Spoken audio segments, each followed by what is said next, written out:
What is up, and welcome back to the W Sports Podcast. Jimothy and Tubby are back at it again because we're doing MLB today, the week of April 21st. And we're going to talk all things baseball. And maybe, you know what, maybe we'll sneak in a little bit of basketball. We'll see what we got going on first because playoffs just started. And, we've already been texting back and forth about it. But anyway, without further ado, Tubby, welcome back to the show. What is up? That's right. How much of the NBA basketball playoffs have you watched? That was terrible. That was so bad. 0 minutes. 0 minutes? You didn't even watch any of the Thunder win by 50? Not even a little bit. Yeah, I don't blame you. That was pretty rough. How about the fact that the Lakers forgot how physical playoff basketball was? Any thoughts on that? I mean, that just seems pretty inevitable, honestly. Yeah. Yeah, and then the Celtics taking care of business as well. It almost feels inevitable the East is going to be the Celtics. Is it too early to call that? No, it definitely should be the Celtics. I mean, I just don't know if there's another team in the East that can really compete with them. I know the Cavs have the best record in basketball, or in the East, but I don't see them being a competitive playoff team.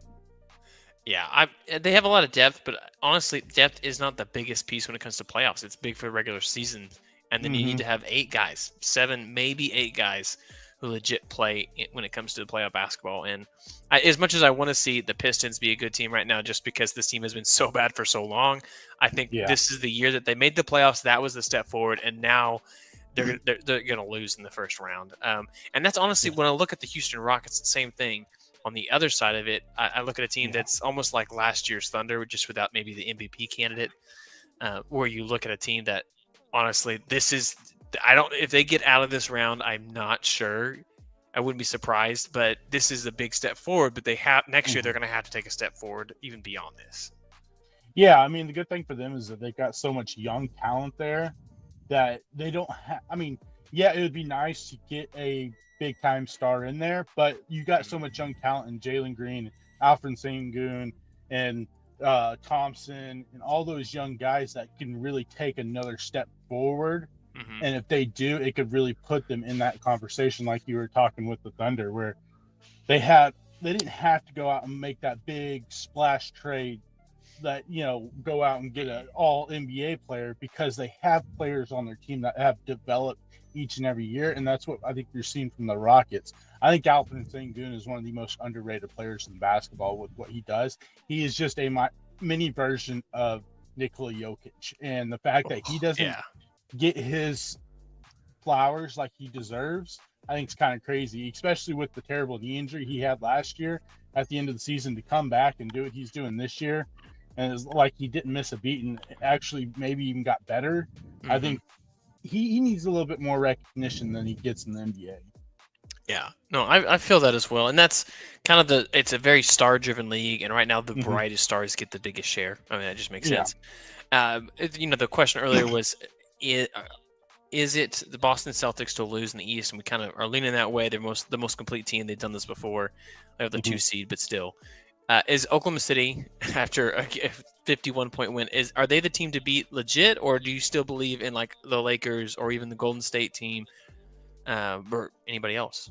No, it should be the Thunder. They are the best team in basketball for a reason. They have the highest average. What was it? Differential. Differential. You're in like margin per victory in NBA history this year. The defense, the transition offense off the defense is so just like suffocating that it's going to be hard for really anyone. And maybe the Lakers, if Luka and them kind of get on this really hot streak, might be able to, because they have LeBron and Luka. They got the firepower that way. I don't know about the Golden State Warriors, because we're really only talking about Steph Curry.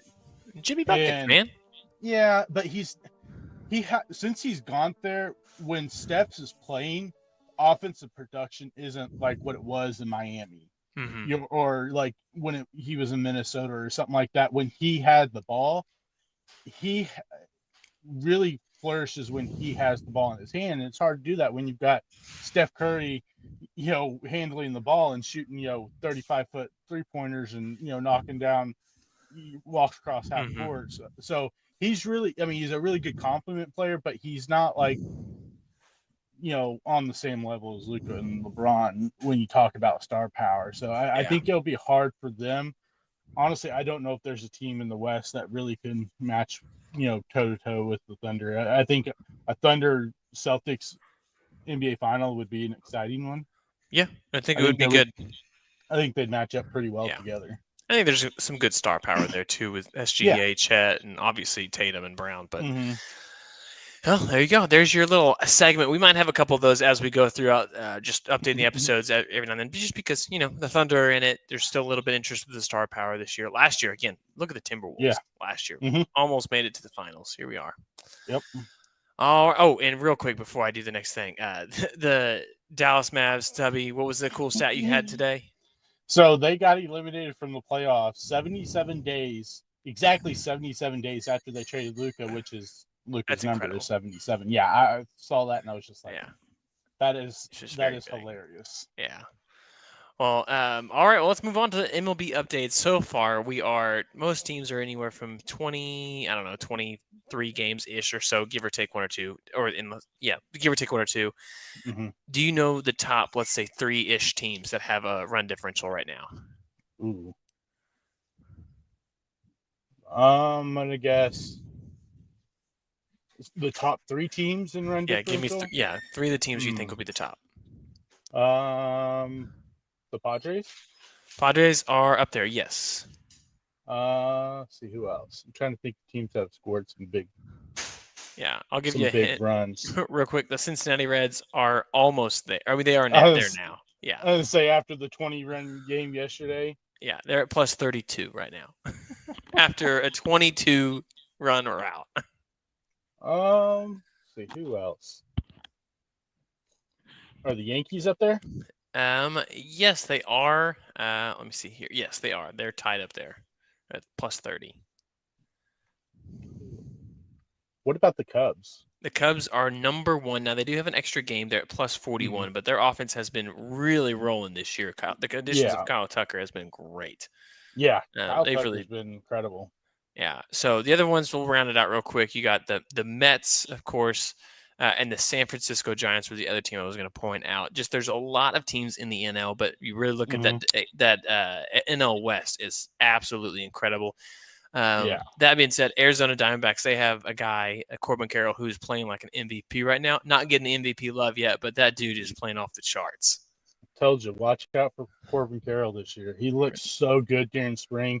He looked healthy, and this is the Corbin Carroll I was expecting this year, and he's already off to a hot start. Yeah, this guy has, if he keeps it up, he will definitely have his name in the conversation for the MVP this year. Yeah. Well, let's look at it real quick. We'll start with some players, and then we're going to go to some teams. But what are some rising players right now? Obviously, we mentioned Corbin Carroll. Some other players that you look maybe stat-wise that people they're not giving enough recognition to. Tyler Swordstrom, I will say, we did talk about him last week. Dude is still continuing to mash the ball. He's up to 9 home runs now. He's still walking a decent amount. Still, he's not even striking out at an insane clip yet. But, I mean, just look at him. It's insane. I think one is Pete Alonso. You Dude, look at it. Cardinals just got swept by him. Yes. Yeah, batting 346 right now. A guy that it's early on in the season, and I'm sure that number will drop drastically to the 260, 230, 240. But right now, I mean, him batting 346 is pretty insane for him because we all know that's not what he's known for. He's definitely he's walked more than he struck out. He's hitting behind Juan Soto, which is I think and behind Lindor. Lindor. I almost said Jose Reyes, dude. I was thinking about him yesterday. And it's so you can see his RBI totals. He has 24, which is up there right now towards the league leaders. But he's got 9 doubles as well. He is seeing the ball incredibly well. And I think that's going to eventually you're going to see Juan Soto started slow last year. You're going to see him start slow this year. But he's going to be fine. So any other players you want to give a quick shout out to? I mean, let me just say former Cardinal, current Cub, Carson Kelly. That was my next one. I mean, dude's on fire right now. Yeah. It's pretty wild to see him doing what he's doing. Yeah, obviously the 6 home runs, big deal, but Hmm. he has 12 walks, and you know how many strikeouts he has? Uh, 4. 4 strikeouts right now. I mean, it Wow, is insane. He's a catcher, so he's clearly seen the ball well, but yeah, that's he is playing at a next level right now. yeah, that's pretty impressive. I think you could throw another Cub in there, and it's Michael Bush, Mm, another guy that is yeah. just tearing the cover. I mean, we could talk probably about the Cubs all episode if we're talking just play, team, because you've got 3 guys batting over 300. Mhm. Each of them have at least 5 home runs, 15 Mhm. RBIs. It's pretty impressive what that offense has done. And I thought maybe they were going to struggle a little bit because of the pitching. Well, the offense has been good enough that it has definitely made up for some of the pitching woes that they may have. Yeah, and so Wilmer Flores, obviously new team. He's not hitting the ball well, but he's still being a productive hitter. Mm-hmm. He's not walking a lot, so he really needs to hold. He needs to pick it up. I can't really think of my word. Heat up. There we go. That's what I Yeah. wanted to say. Ellie De La Cruz, your boy, he's been the main offensive factor up until the other day. Mm-hmm. But did you see that play he had? That from shortstop, that defensive play? I guess not. You need to look it up. Go on YouTube, Twitter, whatever you need to. And it is an absolute, just incredible defensive play. It's just like otherworldly. It's just unreal that he could make that play. You still see Spencer Torkelson doing really well, but there were Yeah. some names that have really struggled at the beginning of the year, and I'm curious: is it is this who they are now, or are these closer to bounce back candidates? And the number one I want to say is a team that desperately needs it to be, hey, he's going to bounce back. It's a Randy Arozarena. Yeah, I think we've seen Randy reach his peak. I mean, I think he'll bounce back some. I don't think it's going to be anywhere close to what we saw 3 or 4 years ago when he Mm. came on the scene and was just an absolute terror. I just I think last year was a pretty good precursor of what we were to see from him in the future, and he Mhm. just hasn't seemed to really put it together the last 2 or 3 years. Okay, and here's one that we never want to hear, but he's no longer the team captain for Team USA when it comes to the World Baseball Classic. It's now going to be Aaron Judge, which I think it makes sense. But Mike Trout right now, he has 8 home runs, 16 RBIs, very similar to like last year. He's hit Mm-hmm. 184, but his on base percentage is actually only 289.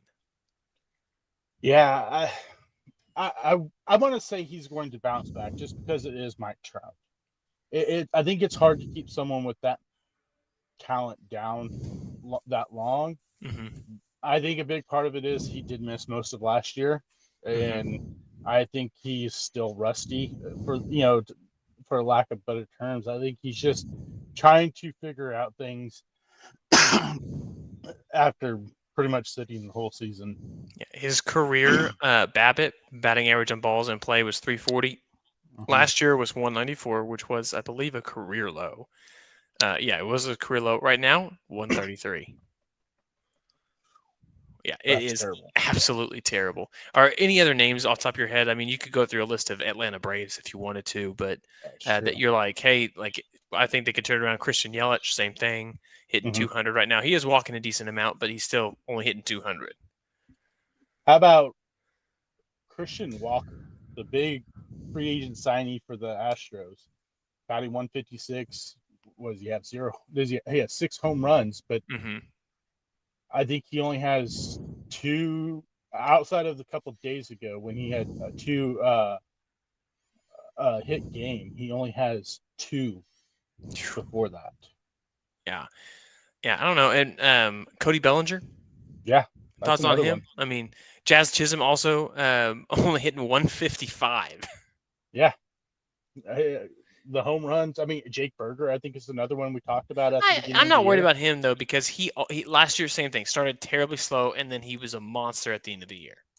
Yeah, I mean, I think that that is probably a good statement, but also though, I mean, he's not really hitting the long ball like he normally does. That's the problem. At least last year, whenever he was struggling, he was still hitting home runs, and he did hit a lot better when he got a change of scenery from the White Sox to the Marlins. Mm-hmm. I don't know. I got a little bit of worries with him. Salvador Perez, another name you can throw out there who is struggling, but Yes. I think we've seen the production from Salvador where I don't think you worry a whole lot just because when he can get hot, he's going to get hot and start hitting the ball like crazy. Yeah. What about Jordan Alvarez? Should the Astros be worried? I think the Astros should be worried. Period. Honestly, Wow. Okay. I did not expect that one. Go ahead. the offense for them is not there right now, and they have some injuries when it comes to the rotation. But Framber looked good yesterday. Hunter Brown still is looking incredible this year so far. But I think the offensive side is the thing that they're going to have to worry the most about is when you brought in Christian Walker, hoping that he would take that step forward. And then on top of that, you're playing Jordan Alvarez out in the outfield right now because Mm-hmm. Jose Altuve is that bad of a defender in left field that Yeah. you're having to play Jose Altuve at the DH position. And now you're putting him out in the outfield, Jordan Alvarez, where the last, 3 or 4 years, he's strictly been a DH. And so now he's having to double dip there, play defense and offense, and he's not used to that. So that may be, something that has caused his numbers to be as low as they are right now because he's having to play defense and he's not used to having to play defense the last 2 years. Yeah. Oh man. Well, we're going to transition a little bit. And that was a great thought, and I think this is a worrisome stat, right? That when you think of that positional stat, when it comes to the Astros, they really do need to be worried. Maybe you look at some of the teams standing so far within the division. What are some of the teams that you're thinking, hey, enough writing on the wall? We know what this team is going to be about this season. Baltimore Orioles 9-12, a -20 run differential. They didn't list in the offseason that they needed starting pitching. They're one of those teams. What do you think? Yeah. Yeah, I think so. This is a team I was worried about. They made no real efforts to shore up the rotation, didn't try to really retain Corbin Burns. And I mean, honestly, I'm surprised the offensive numbers with those guys that they have aren't there, which is kind of surprising. I mean, Gunnar was hurt at the beginning of the season, so it has taken him a little bit to kind of get into the groove of things. Jackson Holiday really hasn't figured it out. Cedric Mullins is really their most consistent offensive weapon right now, and he was pitching the other day because they were losing by 20 runs. Dude, it's terrible. Yeah. All right. How about and they just kept giving up so many runs. That was insane. How about this team, the Kansas City Royals? You mentioned them earlier, a couple players from there, but they're 9-14 right now. They're currently averaging like 3 runs per game. Yeah, I'm not too worried about them as much as I would be if some other teams. I still think that they can turn things around. Seth Lugo hasn't looked great when it comes to pitching this year like he did last year, so I think that's a little something that may be a little bit of worrisome for them, but I expect some of these other offensive guys to kind of break out. This is kind of what we saw from the Royals last year, where it kind of took them a month or two to really get into the offensive swing of things, and I think that's probably what we're going to see again this year. I mean, it's always tough when your second best offensive weapon, Salvador Perez, is batting 170 something right now. Only got a couple home runs. Either they're going to have to hope that he figures things out, and I think he will, or they're going to have to make some moves and find some more offensive weapons because these young guys haven't stepped up the way that I think they hoped. Yeah. What about the Texas Rangers? Also 13-9, but they've actually scored the same number of runs as the Royals. They're averaging 3 runs a game right now, and outscored by 14 runs in their differential. Their saving grace is that division is so tight. Tight. I mean, and then on top of that, they have the number 3, number 4 starting ERA in baseball right now. So that's a big plus for them so far. Knock on wood. Jacob DeGrom has not gotten hurt yet, so knock on wood for them that he's been healthy and he's pitching good right now. But yeah, I mean that division is so wide open that I don't know if it matters a whole lot. They're all at least 10-12 in that division, which, like I said, it may not be the most exciting division to watch, but it could be a crazy one at the end of the season. Yeah, I think so too. At least entertaining what you really haven't seen Yeah, a whole lot from recently. Uh, the New York Mets right now are 15-7, and they've only given up 61 runs in 22 games. I mean, that's less than 3 runs per game. Is hmm this enough to be? Are they a legit threat in the National League right the Mets are gonna Met. now? Still going to say it. Yeah, that's fair enough. Yeah, I just I don't have faith Yeah, in that rotation at all. I mean, we're talking about a 22 game sample size right now. You still got 140 more to go.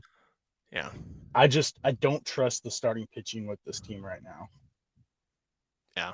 No, I think that's fair. They just shut down the Cardinals. I will say the Cardinals, though, on the road this year, they are 1-9, so they don't One, win on the road. Yeah, but don't worry. When they're at home this year, they're 8-4 in front of 20,000 fans, or at best 20,000 fans.